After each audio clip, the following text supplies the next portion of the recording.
അസ്സലാമുഅലൈക്കും. വഅലൈക്കും അസ്സലാം. എന്താ ഇന്ന് മദ്രസയിൽ പാട്ടും റാലിയുമൊക്കെ? പ്രത്യേകിച്ച് എന്തെങ്കിലും പരിപാടിയുണ്ടോ? അവളെ ഒരു വിശേഷം ചോദിക്കേ. അപ്പോൾ നിങ്ങൾ അറിഞ്ഞില്ലേ? എന്താ ഇത്ര അറിയാൻ?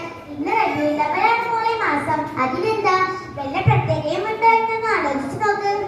ഓ, പിടികിട്ടി. ഇന്ന് നബിദിനമാണല്ലേ, അതിന് ഇത്ര ആഘോഷം എന്തിനാ? അല്ല, ഒരു കാര്യം ചോദിച്ചോട്ടെ, നിന്റെ വീട്ടിൽ നിന്റെ ബർത്ത്ഡേ ആഘോഷിക്കാറുണ്ടോ? പിന്നല്ലാതെ എന്റെ ഉപ്പയും ഉമ്മയും ഏറ്റവും കൂടുതൽ സന്തോഷിക്കുന്ന ദിവസമാണത്.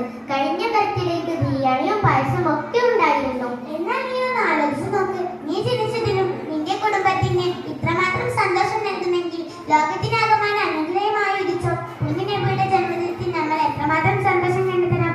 അവരല്ലേ നമ്മളുടെ പ്രിയപ്പെട്ടവർ. ഞാൻ അങ്ങനെയൊന്നും ചിന്തിച്ചില്ല, എനിക്ക് എന്റെ തെറ്റ് മനസ്സിലായി. എന്നാൽ ഇന്നത്തെ പരിപാടിയിൽ നിന്റെ മുഖം ഒരു അടിപൊളി മതിൽ കാണാൻ പാടിയാലോ? അതിനെന്താ, ഞാൻ എപ്പോഴോ റെഡി. എന്നാൽ നമുക്ക് പിരിയാം. നിന്റെ പാട്ട് കേൾക്കാൻ ഞാനും ഉണ്ടാകും. അസ്സലാമു അലൈക്കും. വഅലൈക്കും അസ്സലാം.